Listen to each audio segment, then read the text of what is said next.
Hello everybody, this is going to be a bit of a different video. You might even call this a podcast, I'm not too sure. So I've been having this idea for a long time and I've not had the time to execute it properly, but I just thought that maybe I would go through my thoughts on vintage, my thoughts on secondhand, maybe some business tips, but realistically, you know how I do it, probably just start talking and see where the conversation and see where the sentences go.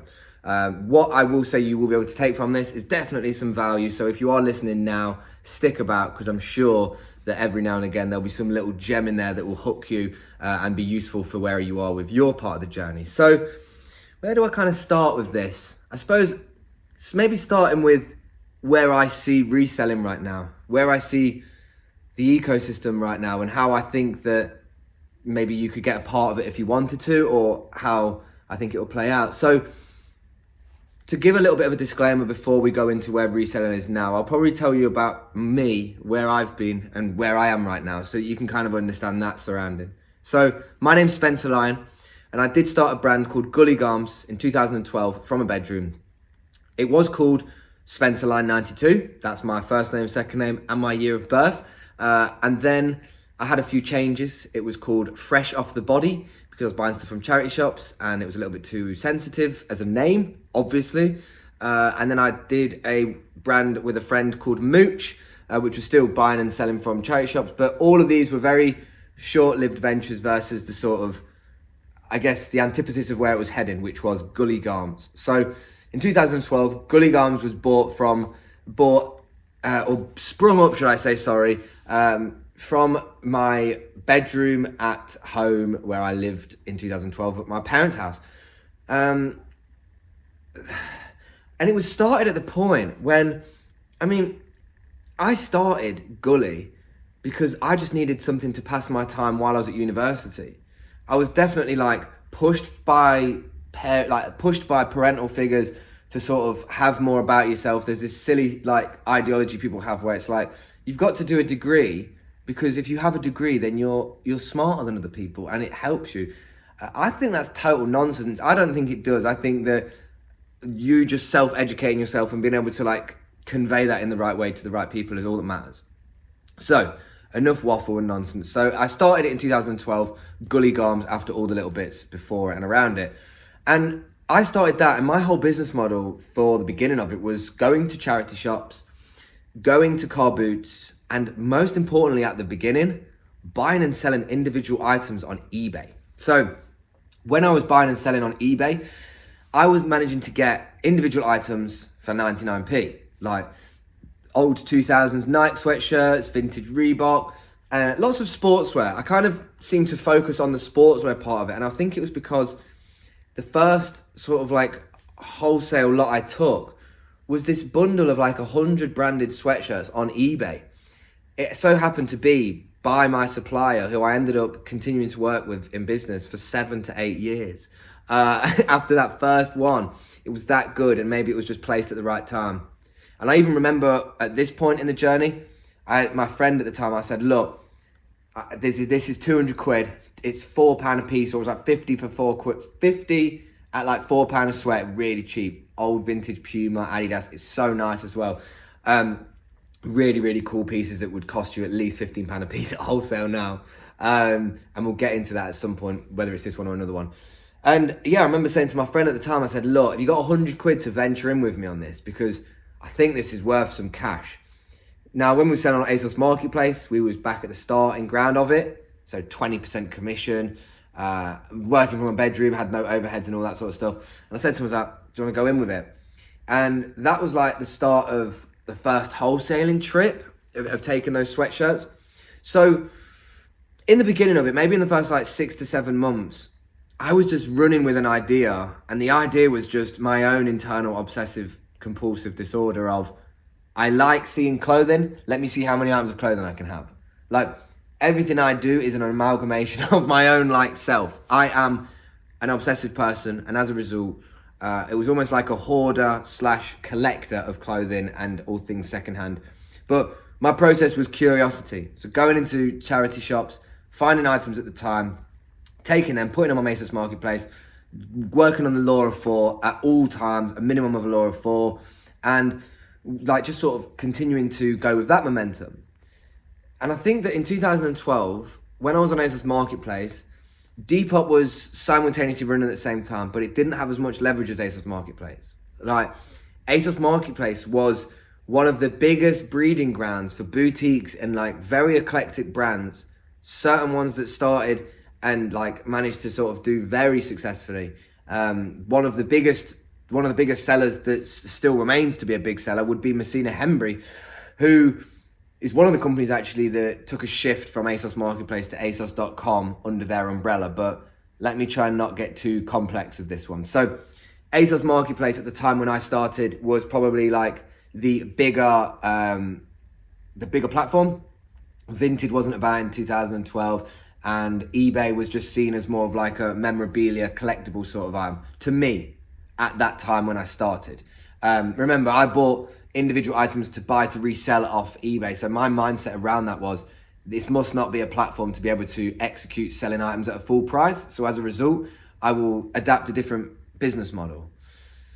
More so actually, just adapting a business model, i.e. using models to wear clothes. So one thing that was really good about Asos Marketplace is when it began, you had to use a model to basically sell the clothing.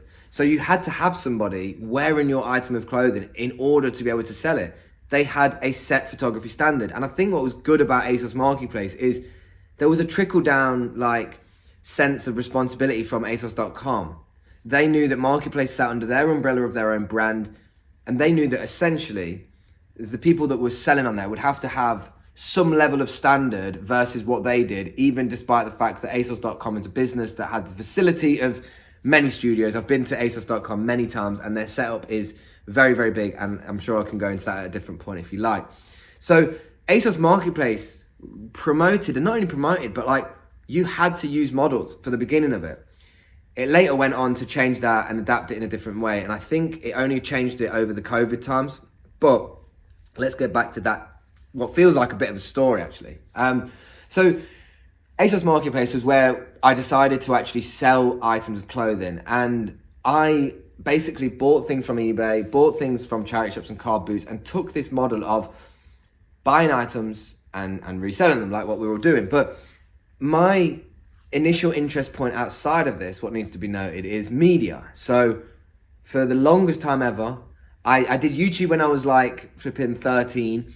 I went to university to study the production of media, so working with like media coding on websites, photography, After Effects, editing, like working as like a VA, working in all these sort of different ways within the media industry, like to be a part of that. And the thing is I was somebody who was interested in that before I went to university. There's one story that like made me realize when I was at university, I'm sorry, I'm gonna have to share this. And it was like the second year of uni, right? And I just had that moment where I was like, I can tell I'm just in a different position to this. And there was other people that were like this. Like, one thing I would say is, if you study photography, you should always have a camera on you at all times, or you should always be inspired to take photos. Otherwise, like, are you really inspired by photography, or are you just hoping that this will inspire you to be inspired by it? And the point I'm getting to is, when we did the photography module, and this was the point, bearing in mind, I'd been the second year of university. I will keep coming back to things, by the way. Please like and do all that stuff if you like this sort of content. If you like Spen, this is perfect. More of these long forms, because you know me, we can talk for ages. But in the second year of university, right, we had a photography module, and like I said, I'd been using models at this point to shoot, and I'd been familiar with the camera since I was 13. I had a DSLR, bought a Christmas present when I was like 16, and ever since I'd always been inspired and looked for ways to use the camera, use media, and use content to kind of like build whatever life I was living in. Anyway, second year of university photography module, I remember the teacher goes to everybody and goes, right, anybody that needs to know how to use a camera, come outside, and everybody that knows the camera can stay in the studio. Like, we was already working in the studio. And about 50% of people went outside, and that side of mindset to me just made me think, wow, like, there's so many people here. And don't get me wrong, I'm not discrediting those that don't know. It's just, for me, I knew that this was what I wanted to do before I went to university, and I'd already got this built up as an infrastructure to go into it. Why is this point important? I'm not sure yet, but that happened, and that just kind of highlighted to me like how serious people are at university, how unserious it can be as well. Media shouldn't really be anything outside of an apprenticeship, and most people I know that did university ended up going back and working in different jobs. No shade at all. Life is hard, and it's making a business if that's what you wanted to do. But what in that point of what that plays a role into it, people that wanted to do photography were starting from the very beginning at the university level, whereas there was a lot of people who'd already understood the knowledge. Like I had certain friends at uni who are absolutely like incredible. I have one friend, Federico, and I remember going and seeing him in Paris actually after uni a few years. He ended up shooting like Hugo Boss campaigns, like loads of he went and shot a film in Portugal, was helping assist direct that. And he was somebody that knew how to use the camera before the module had started. He was familiar with cameras. He always had them around. And them sort of things instill with me that kind of he was dedicated and he was inspired by this thing before he had to do it to kind of find his inspiration. And I think that's what a big point of things happen. So let's go back to the uni. Let's go back to my reselling thing and how ASOS connects to me being at university, because I was at university and it began. And as a result, over the 3 years, I ended up getting to a point of what on earth. So one thing that's great about university is you have so much free time. And what free time would allow you to do is look at it and go, how am I going to best spend this to maximize an outcome for me? I'm naturally more suited to a slight introversy to myself. I like experiencing things on my own. I like experiencing things with one person at a time. I'm one of those people that has a better use of social time and engagement if it's just one-on-one with somebody rather than groups of people. And the point of that is that I basically, that was it. I was at university and looking for ways to maximize the time that I had around the degree that I was doing. So I went to uni in Leicester. I lived in Leicester, so I only traveled on a bus to and from. Didn't learn to drive till I was 25, by the way. Not that makes a difference, but I was at university at 18. No, I failed my second year of A-level, so I had to redo a whole year of maths because I didn't do very well. So I had to do it again. And basically, yeah, I had to do that again. I had to go to university. And I guess one of the points I wanted to gravitate towards is I was just aware of the fact that I was traveling to university to go and do an hour of lectures and all this sort of thing. But there was this massive pocket of spare time, this massive pocket of free time. To me, didn't see that as, oh yeah, this is a good time to get leveled up on what I was doing, because I already knew how to use a camera and things. And I don't know, I know that comes across quite arrogantly, but I don't know. I didn't really feel like I wanted to do the degree, but the degree was probably the best thing that I ever did because of this. Doing a degree gave me 3 years to build a business alongside doing a degree. So much so that on my last day of my exam, just to go to the end of it, after my last exam, I'd already got a premises, I'd already had staff, and the last day after my exam had finished, I was straight into work and straight into the hustle straight away. The funniest thing I hear with some people is they do a 3-year degree and then they go, I think I'm going to do a gap year in Cambodia and Brazil. And it's you just had a 3-year holiday. Why are you having another year holiday? That mindset I don't understand that. And I guess for me I look at time and think about how I spend it. I look at time and think about how I spend it wisely and smartly. To me, spending time wisely and smartly is more so actually engineered to building business, building value, adding purpose. And it's probably less desired around how can I integrate socializing in my life? How can I integrate this sort of stuff? Don't get me wrong, friendships, socializing is all great, but my Northern Star internally was how can I just use my time to add value in different capacities? So I told you that this video might be a little bit all over the place. Again, if you like it, like it. If you don't like it, let me know why and what I can do differently. So university, De Montfort in Leicester. Gully Garms has been born. It's the first year of uni. Let's just go back to that. The first year of uni. And where was I at in the first year of uni? I was probably at a very small scale, but I was still doing it every single day. When I went to start to university, I think I was probably at a point where I might have been getting 4 or 5 sales a day. By the second year, I remember one moment in time when I was because bear in mind, not only managing the sourcing of the stock, but I was shooting the stock on the models. I was managing all that. The amount of lectures I'd got, text halfway through, models saying, hey, I can shoot in an hour if you want. And I'm like, right, fuck this off. Let me go. Let me get back. Let me get the stuff, get on the bus, get the IKEA bag and get it going. And, back then with my system, I wasn't organized in the sense where I steamed and pressed and washed all that stuff. But I was so driven by the creative side, right? I was so driven by, let me get a model, where we're going to go, find a new location, shoot these items, learning about what it was, understanding the whole ecosystem of it, understanding it completely, and just building it.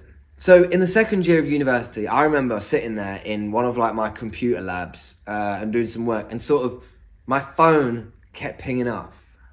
You've been paid $25.99 from Asos. You've been paid $18.99. I had one of these moments where I looked at what I did, and I must have been at uni, 19, had 25 sales, could have been the best part of 600 quid. And I was thinking, £600 in a day? Hang on a minute. Don't get me wrong, I'll tell you right now, obsessive compulsive disorder is me. I got obsessive about volume, I got obsessive about how I could make more money, but I didn't get obsessed about how to make more money to spend it. It's really hard to explain. I'm obsessed with numbers, but I don't have a connection to that number. To me, if I made £100,000 a month, for example, for me personally, it wouldn't improve my own sense of betterness. You know what I mean? If anything, it'd probably make it worse actually. But I don't gravitate towards money, but money is obviously the byproduct of what you do, right? Of the process. That is the byproduct of, gives you that, here's all the work you did. Here's that bit of money for that work and that service or whatever it is. So anyway, second year of uni, and I'm sat here, right, and I'm thinking, I'm making about £20,000 a month. And I'm 19, 20. That's £240,000 a year. And I'm 20. And I now have to really instill this mindset that's discipline over the uni degree, but also this impetuous nature to go, I am onto something that's absolutely crazy. What could this be for me? What is this? What is this thing that's happening? This is some big orb of energy that's in front of me. I've got to grab it by both hands. So in the second year of uni, I had to make a very hard decision whether I was going to continue the degree or whether I was going to drop out. And I chose to continue with the degree. I chose to continue with the degree when it was making serious money. Friends around me had gone, where's this going to go to? And I was thinking, I don't know, every month it keeps getting bigger. So maybe 2 or 3 months into the third year, I employed my best friend at the time, and he came and worked with me. And he came and sort of was the person to manage the dispatch. He managed all these things. I mean, I even made my dissertation about the business I had. And I have a 30-minute long documentary that maybe I will put somewhere at some point, that I made a documentary at the time about Gully and about where it was. So you could kind of see the sort of roots of where it started. Not even from a bedroom. This is when I had my first little £500 a month premises in a disused railway behind my house. And it was crazy. And the whole journey with ASOS was crazy. And the whole process with it was crazy. It was just you ever done something and you kind of think, I didn't realize that this was going to be my way I was going to go in life, but now I have to look at it seriously and go, oh no, this is the thing that I do. I will be honest with you, I didn't question whether I wanted to do it as much as I enjoyed doing it, if you know what I mean. I was I felt very much connected. Maybe I've become more mindful in the last few years, but there might have been an inner universal or inner universe call into this and thinking no, this is what I'm supposed to do. This is where I'm supposed to go. So I disciplined myself to finish the degree. I employed a friend and kept running with this motion of the same, finding models, finding stock, building, doing this, and I tell you what, over the last 12 years of doing this to so many different levels that I'm not going to use this first video podcast style thing to kind of like tell you so much about like who I am, because I think that there's more value lying in what I learned and maybe some things that you can take as value from it. But remember, like it if this is interesting, don't like it if it's not. I only have to say that a couple of times, okay? So reselling and where it really is now.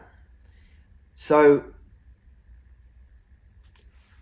this is one of the things I always like to remind people, especially considering where we came from, to know why it was so good before. The reason why it had so much leverage before is that your average customer was not your average seller, i.e. a person that bought from you was not somebody that thought to sell things on themselves. They really, it was at a point where Depop may have been less desirable, or it was probably advertised in a way that was so Y2K, so vintage, so like you have to be really out there in order to be like good enough to be on the platform. And now you've got this thing where people couldn't even give a shit if they're going to fit in or not. They will just start uploading products. Like, I'll be honest with you, a lot of these platforms like let their social standards drop. Like as a result, people just didn't take aesthetics seriously. They didn't take like image and perspective very seriously. But back when people used to be customers in 2012, 2013, maybe all the way up to 2018, people didn't really think, can I be a seller of this myself? They just thought, I love vintage. I like buying vintage. It's almost like, a guy that goes to a coffee shop every day, and then turning around and going, someone goes, oh, you can like make proper coffees from home. And you go, really? I know you can do that anyway, by the way. But the difference with that is that to become your own barista at home, there's a bigger investment. But to become your own secondhand seller, you just have to have clothes in your wardrobe. If you've got clothes in your wardrobe, you've got the ability to be a seller. If you've got the ability to be a seller, you're instantly competition to other sellers. And that causes a massive shift and drift in the way that the landscape looks now. So where things used to be would be that you would have customers that would be buyers, and then that they just might hold on to items, and they may be sellers, but it wouldn't be a part of their month to month, day to day like it is now. In this cycle where nowadays, I bet you the average person doesn't just have a Depop or a Vinted. I bet you the average person is buying to sell, but also your average person on Vinted is probably wearing the clothes, distributing them, buying something to wear to then sell again, and creating a circular fashion industry, which is essentially what the goal is from it. I don't want to jump to this, but I want to just shout about what I think one of the biggest problems with, I guess, where it sits right now is that everything's supply and demand, okay? This is going to be a real random shift, but you know how like everybody hates the trains because constantly every other week it's like they're either on strike or the price goes up, and all these sort of things. They know that people need to go to where they're going and use the train, and as a result, as long as the seats are full, the price increases. And the reason why that point of an analysis is important here, or it's placed right here, is that right now there's so much supply and the demand is not where it used to be. But people are successful in small scopes. You can be successful as a small seller from your bedroom because you have zero overheads, and you can easily sell items at a zero additional cost factor. Then look at people like me who have a premises, a building, and regardless of what happens, I've got to make X amount a month for the staff, for the gas, the electricity, the building, and all this sort of stuff. But how does that affect the ecosystem? And can I just say as well, as a disclaimer, it used to really grind my gears that this was the case. And over years as well, I want it to be known, I've learned to accept that this has happened, and I've learned to appreciate that how nice it is that people in a COVID Brexit state wanted to try and be their own boss. And I sit in that mindset of really empowering those people, despite the fact that at the beginning, I was probably quite begrudgingly like to the approach of it. I kind of thought like, no, stuff this. This is like, these people are like running my business to desaturation. I was one of many that shared the same view and opinion. And that's why loads of people that were businesses at the time ceased to be businesses anymore. The ecosystem of reselling secondhand and vintage is that, again, it is one of the easiest industries to enter. It is not one of the easiest industries to be successful at. It is so overlooked how much work it really requires to generate cash. And the minute you expand and explore different opportunities, building a brand or having a place, you start to play with fire of finance. So you really start to have a means of making money in order to cover costs. So when I was doing it from a bedroom to begin with, I had zero overheads. Like rent was just what I was paying my mum from like the student loan I was getting. It was whatever it was just something to give to her in that scope. But I wasn't, she wasn't saying, oh, you're taking up a spare room. Like my mum and dad are wicked in the terms of like, they really gave a shit to supporting me without being too in the business. Marge has always been like that. She's always been there and been a part of it. And she's like my biggest supporter anyway, but she is somebody who's had a background in clothing too. And maybe that's been why there's been a slight interest from her as well. Is like, she used to make clothes at her school and sell them to people. She's like worked in Miss Selfridges. She's had different affiliated parts of like being around fashion, being around clothing, being around seamstress natures. And, it's sort of like a close interest line there. But when you get to that point where you look at your business and you're doing it from a bedroom, it's great because you're in great profit because you've not got any overheads. See, for me, I liked taking risks, and everything I do, I try and take a risk as well. This is still a risk, however you want to look at it. Like, I don't own the building, and every month I have to find X amount of money to pay for it that I don't have to find. I have to generate, and I generate in the means I do. But it still has to be generated on a month-by-month consistent basis. And that is money that I could go, well, I could downsize, I could reshift, I could reshape my things and be somewhere else. But I don't want to. And I like being here. And the space I have is an investment of space, of my mental space, of my mindset, and like of development. So having a space that sits outside of my house allows me to think of bigger ideas. When I had a brand and when I was using the space with the members of team and we had a studio and we had models, we was working on a continuously perpetuated like ideology and an ethos. Like we was trying to be a brand, we was trying to continue to maintain all this sort of stuff. But that all started from an initial risk. That all started from an initial point of, I'm going to invest in myself here. Like my first building I had was probably about, probably about 1/8 of the size of this room. Maybe not even that big, maybe about 1/12 of the size of this room. And it cost me 500 quid a month. And I moved out of the room when I was probably generating around about £9,000 to £12,000 a month. And I decided that £500 of that turnover, not profit, was going to go to paying for the place I had, allowing me to expand with more volume, allowing me to have a structure of like having someone to come and work. Like I've had friends that came to work at my house and my mum and dad's, like listing on the computers, but it's not exactly what you would call a good system to go forward with, to grow on. But it is a starting point, and everything has to start somewhere. So I value it, but it for me, I like the risks. I like doing stuff where people go, you're going to do that. People like go, you're going to do that.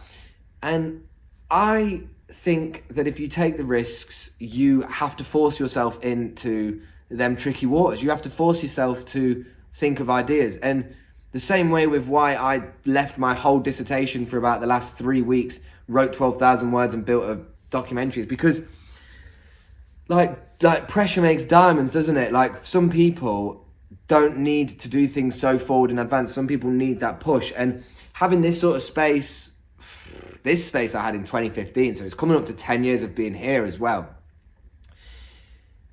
10 years of being here. Wow. That's mad, actually. I'm just like taking that in. That's actually such a long time. But I wouldn't change any part of this, I wouldn't change any part of the highs and the lows and the friendships and the loss of the friendships. I wouldn't change any of it because it's all information that goes into understanding more about yourself to be better for the future you, and most importantly, the present you that sits right in front of you. So much to unpack, so many things to kind of go into. And obviously that's why the YouTube's here. Every day it's a different thought and perspective.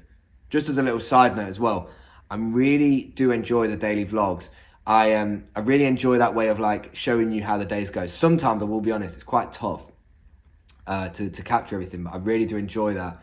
But one thing I've like wanting to do is just sit down and talk in front of a camera, not have any gimmicks, not even have a mic, just me, camera, tripod, and just chat and just let you know where I'm at and just thoughts about business or whatever it is. You know, I am an open book with a lot of ideas and things like that, but I've just tangented now, haven't I? Reselling, the whole ecosystem of it. It's massively different and it's changed so much since I've started it. And there's a lot of people in a previous mindset that will romanticize about where it was, but it's not there anymore. It's here. And the industry is super saturated, but there's still so much potential for people to maximize making money within it. And I don't really want to talk about where you should start first, because this is actually something that I'm doing with a book right now, is giving you like your reseller guide journey, which by the way, can I just say as a little addition, my intention and plan with that is to have a book that you can consume with videos that sit alongside that, that's like a full course, and I won't charge you the earth for it. In fact, it will be charged so cheap, you'll be like, how can you charge it that cheap? Because I want you guys to actually like find benefit from it. But Spen, what's the point of where we're at right now? I don't know. I think that my relationship with clothing as an industry of what I've done has changed a lot. I think that in the last couple of years, from like really struggling to process the fact of change, like I guess for what was difficult for me is it's like I went to build a brand and like I was going all the way up the roller coaster and then it just dropped. But it didn't just drop financially as a result of like not doing things. It dropped as like a result of all these different changes at the same time. COVID, Brexit, beforehand, Asos Marketplace ASOS.com taking Marketplace off ASOS.com, which forced us to build a website. You know, all this force under risk and stuff. So many things just changed the way that it worked. And there was just so many moving parts at the same time. Again, where I sit with my happy place is I sit happily being creative. So one of the biggest reasons I like to shoot models is because I enjoyed conversating with models. I enjoyed the idea of how can I make this item look cool. When I was on Asos Marketplace, I was very inspired by ASOS.com. And I understood the assignment of aesthetic, which is when you're an umbrella brand to a bigger brand, you should try and replicate what that brand looks like in order to almost assimilate like a better outcome from it. So when I was on Asos Marketplace, my goal was to have the same aesthetic as ASOS.com.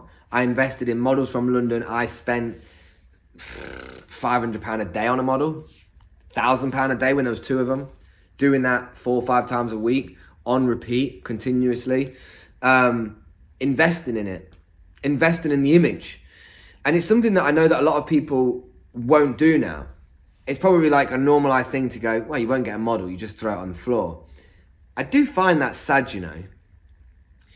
I do find that sad, but I probably sit in the side of like romanticizing things quite a bit. So I find it sad because for me, I didn't really like fall in love with the process of the clothing. I fell in love with the process of how I could show the clothing. Like I bought items and started to picture how things look. So before I even got any models, by the way, it was me. Self-timer. Remember, media has been my background. So I just was doing the same thing. Biking to charity shops because I didn't have a car. Biking and busing to charity shops. Bringing it back. And going down my old like steam train railway line. Standing there, tripod on, pressing it. And taking the photos. Making sure my aesthetic was right. Making sure my composition was key. And focusing on that. Not challenging, not changing too much, not questioning whether it was working or not, just doing that. Knowing that compounding the consistency of me wearing the clothes, doing that, it's then going to lead to more turnover, which is going to allow me to invest in models, which did. And at the time, I remember when we used to begin, I didn't really like, again, I think a model was the first person I employed. And at the time I was like, right, I'll pay you £1 for every item you wear. Real life. £1 for every item you wear. So they're like, oh, if we do 100 items, yeah, £100. And again, the things that I learned along the way allowed me to be a better business person, as I wasn't trying to be a businessman or an entrepreneur, which, by the way, only other people can call you an entrepreneur. You cannot call yourself that. People say that about me. Nice. But it was looking at that. I wasn't directly a business person. I just knew the process of where I wanted to go about it. I knew that I wanted models. I knew that I liked certain looks. And how I'd do it is I'd go to be out on nights out, finding people, seeing them and doing it. One thing you have to know about being obsessive and compulsive is it lives with you all the time.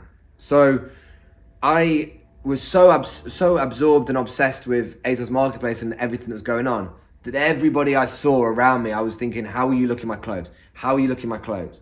And I ran with that whole steam, and I built up some serious hype off of it. But I fell in love with the process of the creative art around it.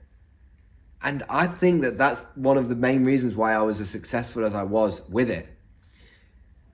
Because I really value the way that things look. I value it so much so that it's like, even when I think about the risks that I actually took, I had a premises, lived at home, used models. I put every single part of the process before my own thing. Most people will start business and they'll go, right, there's X amount made. Let me shave that bit off the top. That's for me. The rest goes back in. I was just like, nope, all back in, all back in, all back in. And the continual perpetuated investment and reinvestment is why we are where we are, and why we were where we were, and how we got to where we've got. So one of the biggest things I'd say to people who want to get into reselling is figure out how much of your life you want to make it. If you're somebody, and don't get me wrong, I've got friends that won't mind me saying this, that are business owners but have a 9-to-5 mindset. That will fail, and that will be the reason why you'll have shortcomings. Where people fall under the line of that is they want to resell, but they don't want to change their life in order to do it. They just assume that they can do it as a byproduct.